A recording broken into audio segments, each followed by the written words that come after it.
മുത്തശ്ശിയെ കാണാൻ വന്നതാ. എന്തിനാന്ന് ചോദിക്കില്ലേ? മുത്തശ്ശിക്ക് സുഖമില്ലെന്ന് അറിഞ്ഞല്ലോ.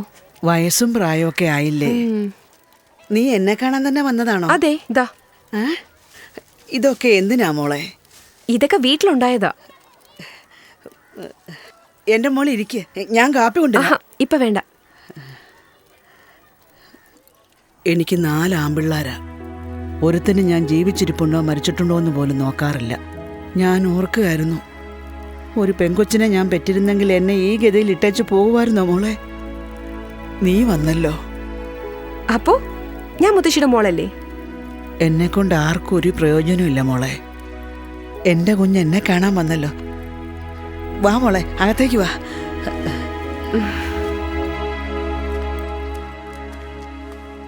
ഹോസ്പിറ്റലിൽ പോണെങ്കിൽ പറയണം, ഞാൻ കൊണ്ടുപോയി കാണിക്കാം. അതിന്റെ ഒന്നും ആവശ്യമില്ല മോളെ. ദൈവം സഹായിച്ച് ഇപ്പൊ ഒരു കുഴപ്പമില്ല. മനുഷ്യനായി പിറന്ന ആരെങ്കിലുമൊക്കെ ഉണ്ടെന്നൊരു തോന്നലുണ്ടായാലേ ജീവിക്കാൻ കൊതി തോന്നും. ആ ഒരു ധൈര്യത്തിൽ വേണമെങ്കിൽ 100 വർഷം വരെ ജീവിക്കാം.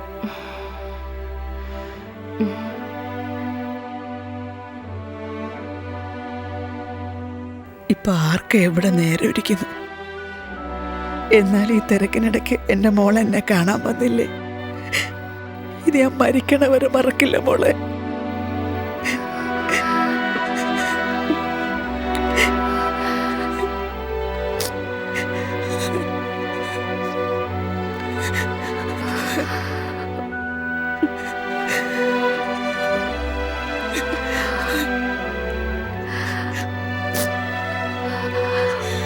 പോയിട്ട് വരാം.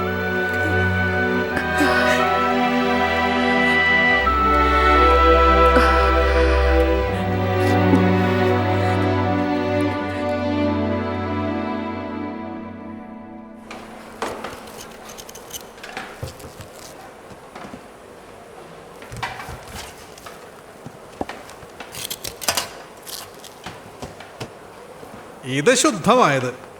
ഇത് മാർക്കറ്റ് കത്തിരിക്ക. അകത്ത് പുഴു ഉണ്ടെങ്കിൽ ശുദ്ധമായത്.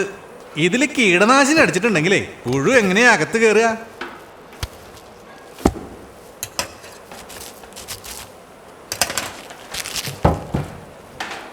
കണ്ടില്ലേ, ഇന്നത്തെ കാലത്ത് തുണിയിൽ ചായം കലക്കണ പോലെ തന്നെ തിന്നണ പദാർത്ഥങ്ങളിലും ചായം കലക്കണണ്ടേ. മായം ചേർത്ത കായ ഇത്. ചുവന്ന് നല്ല മെഴുമിഴാന്ന് കാണാൻ എന്ത് ഭംഗിയാണെന്ന് നോക്കിയേ. ഈ വിഷം തന്നെയാണോ എല്ലാരും കഴിക്കുന്നത്? വേറെ വഴിയെന്താ? ഇതില് പാചകം ചെയ്ത എത്ര വലിയ പാചകക്കാരനാണെങ്കിലും ഒരു രുചിയും കാണില്ല. ഇന്നത്തെ തലമുറയ്ക്ക് രുചിയുള്ള ആഹാരം കഴിക്കാനുള്ള യോഗം ഇല്ലാന്ന് തന്നെ പറയാം. പരമാർത്ഥാണെന്നേ. വിഷാംശം ഇല്ലാത്ത നാടൻ പച്ചക്കറി മേടിച്ചു തന്നാ കല്യാണത്തിന് വരണ ഒരു സദ്യയെക്കുറിച്ച് ഒരു കുറവും പറയില്ല. അത് ഞാൻ ഉറപ്പുവരാം.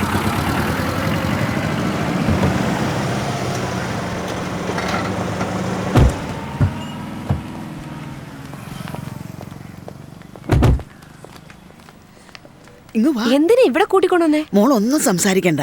തലയാട്ടിയാ മാത്രം മതി. ബാക്കിയൊക്കെ ഞാൻ നോക്കിക്കോളാം. എല്ലാം മോക്ക് വേണ്ടിയാ. വാ.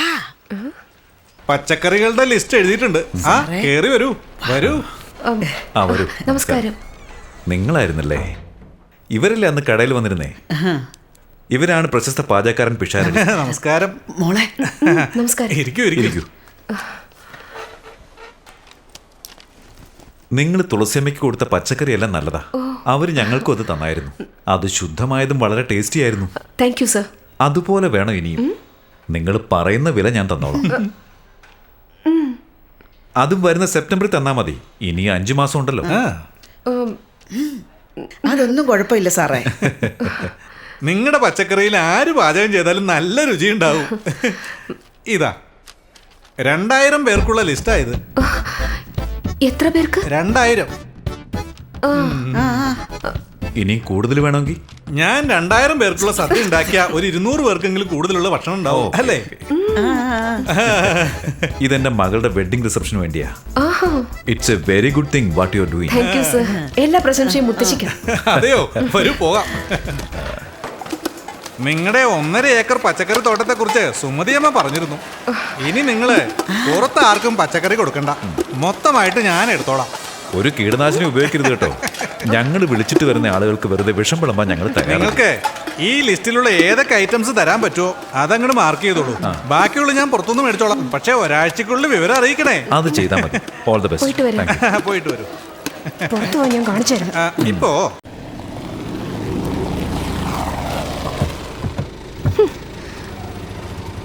എത്ര നീളത്തിലാണ് എഴുതി തന്നിരിക്കുന്നത്. ഓം എന്ന് എഴുതുന്നതിലൊന്നും കുറവില്ല. സവോള 40 കിലോ, തക്കാളി 35 കിലോ, ക്യാരറ്റ് 25 കിലോ, ഉരുള 20 കിലോ, പച്ചപ്പട്ടാണി 5 കിലോ. ഒരു പച്ചക്കറി ചന്ത തന്നെ ഉണ്ട്. എന്താ ഇതൊക്കെ? വീട്ടാവശ്യത്തിനാണെന്നാ ഞാൻ വിചാരിച്ചേ. ഇതിപ്പോ കല്യാണ സദ്യക്കാണെന്ന് ഞാൻ അറിഞ്ഞോ? 1.5 ഏക്കർ തോട്ടുണ്ടെന്ന് ആരാ പറയാൻ പറഞ്ഞേ? ഒരു ഗമയ്ക്ക് വേണ്ടി ഞാനിങ്ങനെ തട്ടിവിട്ടതാ. ആ 1.5 ഏക്കർ സ്ഥലവും ഭൂകമ്പം വന്ന് 2ആയിട്ട് പിളർന്നു എന്ന് പറ. എന്റെ പണി പോകും മോളെ. എങ്ങനെയെങ്കിലും എന്നെ ഒന്ന് രക്ഷപ്പെടുത്തുമോ? അതിന് ഞാനെന്ത് ചെയ്യാനാ? തന്നെത്താൻ ഉണ്ടാക്കിയ പ്രശ്നം തന്നെത്താൻ തീർത്തോ? ഞാൻ എന്റെ മോളെ പോലെ കണ്ടതല്ലേ. ശരി, ഒരു കാര്യം ചെയ്യാം. ഈ ലിസ്റ്റിൽ എന്ത് കൊടുക്കാൻ പറ്റുമോ അത് ടിക്ക് ചെയ്യൂ. ബാക്കി പുറത്ത് വാങ്ങാന്നല്ലേ അങ്ങനെ പറഞ്ഞത്? ഞാൻ ഈ ഓമെന്ന് എഴുതിയിരിക്കുന്നത് ടിക്ക് ചെയ്യാം, ബാക്കി പുറത്ത് വാങ്ങാൻ പറ. ആ ചേച്ചി, എന്താ പ്രശ്നം? ദേ ഇതാ പ്രശ്നം. എന്ത് ഇതാണെന്നോ? ഇതെന്താ? സവോള, തക്കാളി, ഇതൊക്കെ ഒരു ഓർഡർ ആണോടെ? ചേട്ടാ, എന്റെ കമ്മീഷൻ മറക്കരുത്. പോയ അവർ പിടിച്ചോണ്ട് ശരി പോടാ. ചേട്ടാ.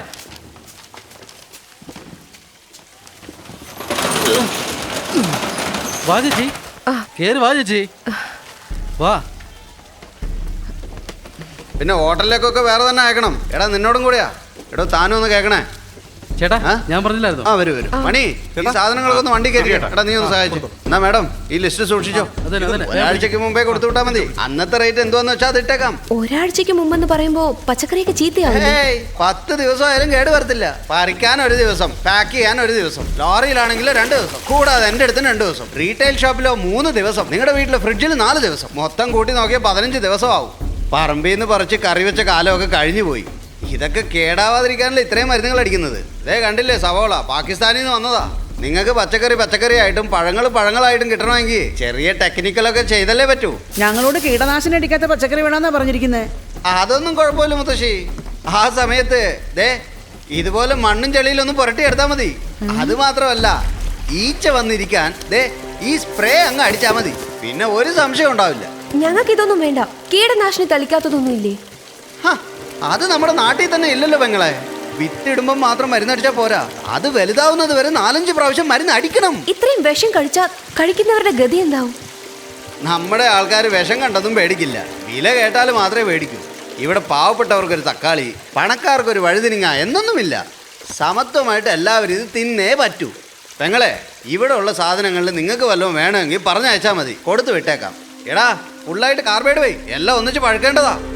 എടാ പറയുന്നത് നിനക്ക് കേൾക്കാവോന്ന്? ഓ ശരി ചേട്ടാ. ഇതിലെ ഉണ്ടോ അവിടെ? അങ്ങനെയാണോ? വന്ന ഉടനെ വിളിക്കാൻ പറയേ. വാസന്തി വന്നു, കൊടുക്കാം. ഹലോ, ഞാനിപ്പോ ജോലി തിരക്കില്ല. ഒരു 5 മിനിറ്റ് കഴിഞ്ഞിട്ട് വിളിക്കേ. ശരി.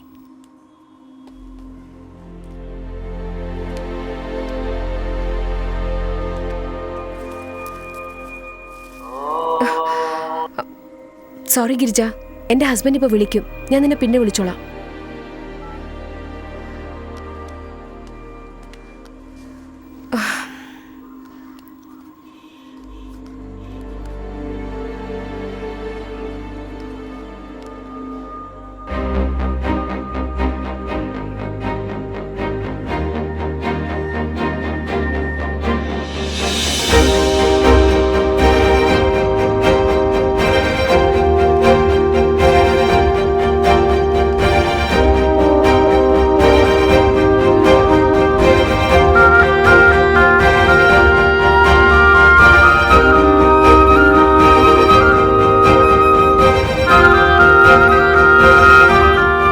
ഹലോ, ഞാൻ വാസന്തിയാ സംസാരിക്കുന്നത്.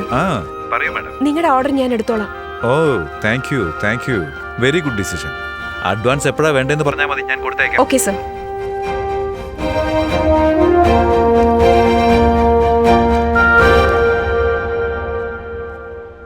ഇത് ഏത് നാടാ വാസന്തി? നെതർലാൻഡ്.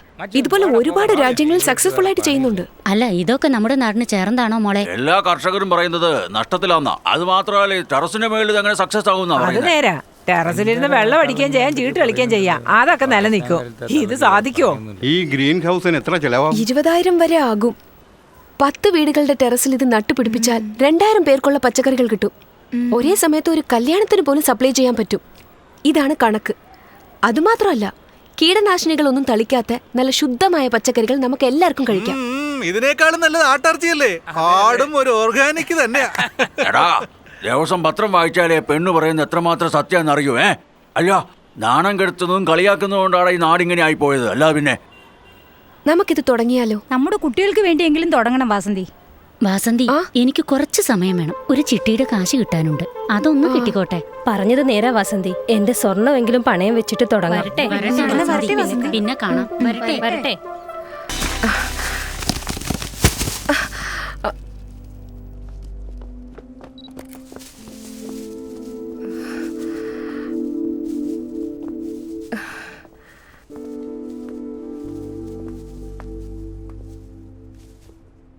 ഒരു റിക്വസ്റ്റ്, കൈ കഴുകാൻ മറക്കണ്ട. അത് നമ്മുടെ മാർക്കറ്റിൽ നിന്ന് വാങ്ങിയ പച്ചക്കറികളാണ്. എൻഡോസൾഫൈൻ, ഈക്കോലൈൻ, ക്ലോറിഡൈൻ, ഫംഗസൈഡ്, വേറെയും ചില കെമിക്കൽ കോക്ടെയിൽസ് നിങ്ങളുടെ കൈകളിൽ പുരണ്ടിരിക്കും. ലിവർ, കിഡ്നി ഡിസ്ഫങ്ഷൻ, ഡിപ്രഷൻ, അവസാനം ക്യാൻസറും. Please be very sure that you wash your hands. ആഹാരമാണ് മരുന്ന്, മരുന്നാണ് ആഹാരം. നമ്മുടെ പൂർവികർ എങ്ങനെ ജീവിക്കണം, എങ്ങനെ കഴിക്കണമെന്നൊക്കെ ശീലിപ്പിച്ചതാണ് അവർ നമുക്ക് തന്ന ഏറ്റവും വലിയ സമ്പത്ത്. സ്വന്തം കാര്യം മാത്രം നോക്കാതെ ഇത് എനിക്ക്, ഇത് എന്റെ മക്കൾക്ക്, ഇത് എന്റെ പേരക്കുട്ടിക്ക് എന്നും പറഞ്ഞ് വീടിന്റെ പിന്നാമ്പുറത്ത് തെങ്ങും തൈ വെച്ചതൊക്കെ പഴയ കഥ. ക്യാരറ്റിൽ വിറ്റമിൻ എ ഉണ്ട്, തക്കാളിയിൽ വിറ്റമിൻ സി ഉണ്ട്, അമറപ്പയറിൽ പ്രോട്ടീൻ ഉണ്ട്, കത്രിക്കയിൽ കാൽഷ്യം ഉണ്ട്. അതുമാത്രമല്ല, എൻഡോസൾഫൈനും ഫ്ലൂറിഡൈനും ഇതുപോലെ പല വശങ്ങളും എല്ലാ പച്ചക്കറികളിലും ഉണ്ട്. ആപ്പിളിന്റെ തോലിന് ഗുണമുണ്ടായിരുന്നു, ഇപ്പം മെഴുകേ ഉള്ളൂ. വിഷം നിറഞ്ഞ പച്ചക്കറികൾക്ക് വില അധികമാണെങ്കിലും വിഷം കുറഞ്ഞ വിലയിൽ കിട്ടുന്ന ഒരേ നാട് നമ്മുടെ നാട്. നമ്മുടെ മുത്തശ്ശിമാർക്കൊക്കെ കുറഞ്ഞത് 8 to 12 കുട്ടികൾ. എല്ലാ കുട്ടികളെയും അമ്മ മാത്രം വളർത്തുന്നില്ല, വളർത്തുവാനും കഴിയില്ല. പ്രകൃതിക്കും പങ്കുണ്ട്. ഇപ്പൊ 1 or 2 പ്രസവിച്ചിട്ട് നമ്മൾ പീഡിയാട്രീഷ്യന്റെ അപ്പോയിന്റ്മെന്റിന് നടക്കുക. കഴിഞ്ഞ തലമുറകൾക്കെല്ലാം വയസ്സാകുമ്പോഴാണ് അസുഖം. ഇപ്പോഴും ജനിച്ച കുട്ടികൾക്ക് പോലും ഹാർട്ടിൽ പ്രോബ്ലം. 5 വയസ്സിൽ തന്നെ കുട്ടികൾ കണ്ണട വെക്കുന്നു. 10 വയസ്സിൽ ഡയബറ്റീസ്, ആസ്മ, ക്യാൻസർ, ഇങ്ങനെ എത്രയോ അസുഖങ്ങൾ. നമ്മൾ ആരോഗ്യത്തെ ശ്രദ്ധിക്കാതെ സൗന്ദര്യത്തെ ശ്രദ്ധിക്കുന്നു. കുട്ടികൾ ഉയർന്ന സ്കൂളിൽ പഠിക്കണം, കോർപ്പറേറ്റ് കമ്പനിയിൽ ജോലി, വീട്, സമ്പാദ്യം, ഇതേ ചിന്തിക്കുന്നുള്ളൂ. എന്തുകൊണ്ടാണ് ഒരു അസുഖവും വരാതെ ആരോഗ്യത്തോടെ ജീവിക്കണമെന്ന് ചിന്തിക്കാത്തെ? വയലുകൾ നിരത്തി വലിയ ഫ്ലാറ്റുകൾ പൊങ്ങുമ്പോ അത് മരിച്ചു ജീവിക്കുന്ന കല്ലറയാണെന്ന് കാലം നമ്മളെ ഓർമ്മിപ്പിക്കരുത്. ഇതാണ് സമയം. എല്ലാവരും മാറേണ്ട സമയം. നമ്മുടെ മണ്ണിനെ നമ്മൾ വിശ്വസിക്കണം. ഇനി നമ്മൾ പണിയുന്ന വീടിന്റെ അടുത്ത് ഒരു വൃക്ഷവും മറ്റു പച്ചക്കറികളെല്ലാം വളർത്തുവാൻ അറ്റ്ലീസ്റ്റ് 1 സെന്റ് സ്ഥലമെങ്കിലും വേണം. നമ്മുടെ വീടിന്റെ ടെറസിൽ ഗ്രീൻ ഹൗസ്, മഴവെള്ള സംഭരണി എങ്ങനെ സാധ്യമായോ അതുപോലെ തന്നെ ഓരോ വീടിന്റെ ടെറസിലും ഗ്രീൻ ഹൗസും സാധ്യമാകും. പ്രിയപ്പെട്ടവരെ, ഓരോ ചെറിയ കാര്യങ്ങൾക്കും ബോധം കെട്ട് വീഴുന്ന ഞാൻ ഇനി 7 ദിവസം കൊണ്ട് ഒരു വലിയ വിവാഹത്തിന് ഏകദേശം 2000 പേർക്ക് കഴിക്കാൻ വേണ്ടി കീടനാശിനികളില്ലാത്ത പച്ചക്കറികൾ സ്ത്രീകൾ മാത്രം ചേർന്ന് വെറും 10 വീടുകളുടെ ടെറസിൽ വിളയിച്ച് വിതരണം ചെയ്യാൻ പോവുകയാണ്. നമ്മൾ 2 കാര്യങ്ങൾ ഉടൻ തന്നെ ചെയ്യണം. 1, ഒരാൾ മരിക്കുന്നതിന് മുമ്പ് ഒരു വിത്തെങ്കിലും നട്ടു വളർത്തണം. 2, നമ്മുടെ കുട്ടികൾ ആരോഗ്യത്തോടെ വളരുവാൻ വീടിന്റെ ചുറ്റും അല്ലെങ്കിൽ വീടിന്റെ ടെറസിൽ പച്ചക്കറികൾ നട്ടു വളർത്തണം. ഭൂമിയെ അമ്മയെ പോലെ സ്നേഹിച്ച് പ്രകൃതിയുമായി ഇണങ്ങി ജീവിച്ച് നമ്മുടെ പഴയ കാലം തിരിച്ചു കൊണ്ടുവരണം. നിങ്ങൾക്കേവർക്കും എന്റെ ഹൃദയം നിറഞ്ഞ നന്ദി. താങ്ക്സ്.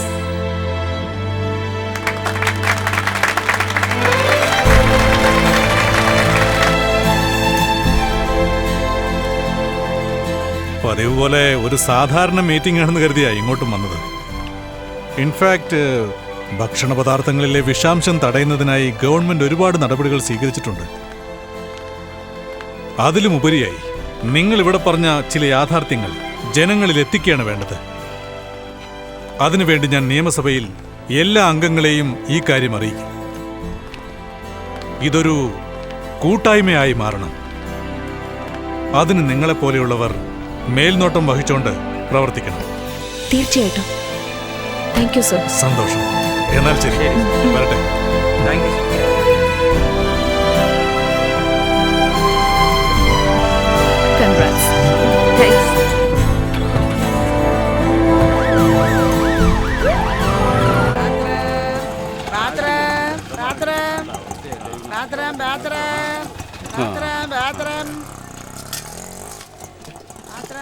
അച്ഛാ, മീറ്റിംഗ് വലിയ സക്സസ്. മിനിസ്റ്റർ തന്നെ. ആ അകത്തേക്ക് പോകും മോളെ.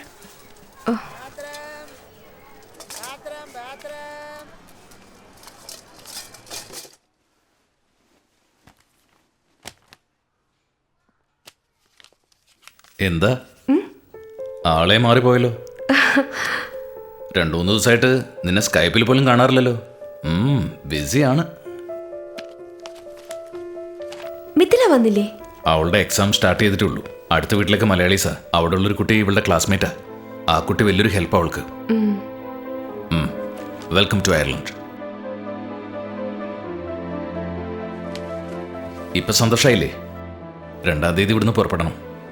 ഇനി പാക്ക് ചെയ്യാനുള്ള സമയമുള്ളൂ. പെട്ടെന്നിങ്ങനെ പറഞ്ഞ ഓഫീസ് 1 വർഷത്തേക്ക് ലോങ് ലീവ് എടുക്ക്. പിന്നെയൊക്കെ നമുക്ക് നോക്കാം. അത് മാത്രമല്ല, ഇപ്പൊ എനിക്ക് ചില കമ്മിറ്റ്മെന്റ്സ് ഉണ്ട്. ടെറസിൽ കണ്ടായിരുന്നോ? എല്ലാം കണ്ടു. ഇവിടെയുള്ള എല്ലാ ടെറസിലെയും പച്ചക്കറിയും കണ്ടു. അച്ഛനോട് ഞാൻ സംസാരിച്ചിരുന്നു. അതൊക്കെ അച്ഛൻ നോക്കിക്കോളും. ലോണിന്റെ കാര്യം ഓർത്തും വിഷമിക്കേണ്ട ആവശ്യമില്ല. അവിടുത്തെ ഫുഡും ക്ലൈമറ്റും ഒക്കെ വലിയൊരു പ്രശ്നമാണ്. മൃദുല അവിടെ ഒരുപാട് സഫർ ചെയ്യുന്നുണ്ട്. അവളെ എങ്ങനെ നോക്കേണ്ടെന്ന് എനിക്കറിയില്ല. അവളുടെ വിഷമം കാണുമ്പോൾ എനിക്ക് സഹിക്കാൻ പറ്റുന്നില്ല. ജോലിക്ക് ആളെ വെക്കാന്ന് വെച്ചാൽ 50,000-60,000 രൂപ സാലറി. അതും പാർട്ട് ടൈമായിട്ട് ആളെ കിട്ടൂ. താങ്ക്സ്. എന്തിന്? നിങ്ങളിങ്ങനെ തുറന്നു പറഞ്ഞതിന്. ഒരു നല്ല ജോലിക്കാരി കിട്ടിയിരുന്നെങ്കിൽ വിസയ്ക്ക് നിങ്ങൾ ആപ്ലിക്കേഷൻ പോലും അയക്കില്ലായിരുന്നല്ലേ? ഓ, മാഡം അവിടം വരെയൊക്കെ സംസാരിക്കാൻ പഠിച്ചൂല്ലേ? 3 നേരവും പാചകം മാത്രം ചെയ്താ ഭർത്താക്കന്മാർക്ക് ബോറടിക്കുമല്ലോ. ഇപ്പൊ എല്ലാ ഭാര്യമാരും ഒന്ന് മാറ്റി ചിന്തിക്കേണ്ടിയിരിക്കുന്നു. ഇങ്ങനൊരു തീരുമാനം എടുക്കുന്നതിന് മുമ്പ് എന്നോടൊന്ന് ചോദിക്കാമായിരുന്നല്ലോ. ശരി, നീ എന്താ പറഞ്ഞു വരുന്നത്? ധാരാളം ആൾക്കാരുമായി അവർക്കൊക്കെ വിശ്വാസമേകി നല്ലൊരു കാര്യം ചെയ്യുക. അത് ഇടയ്ക്ക് വെച്ച് നിർത്തിയാ നന്നായിരിക്കില്ല. എനിക്കല്പ സാവകാശം വേണം.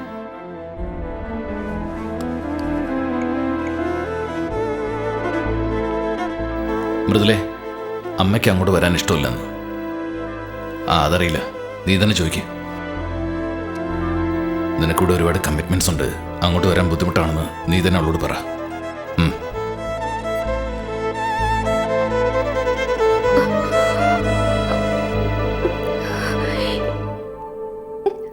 മോളെ, നീ കരയാതെ.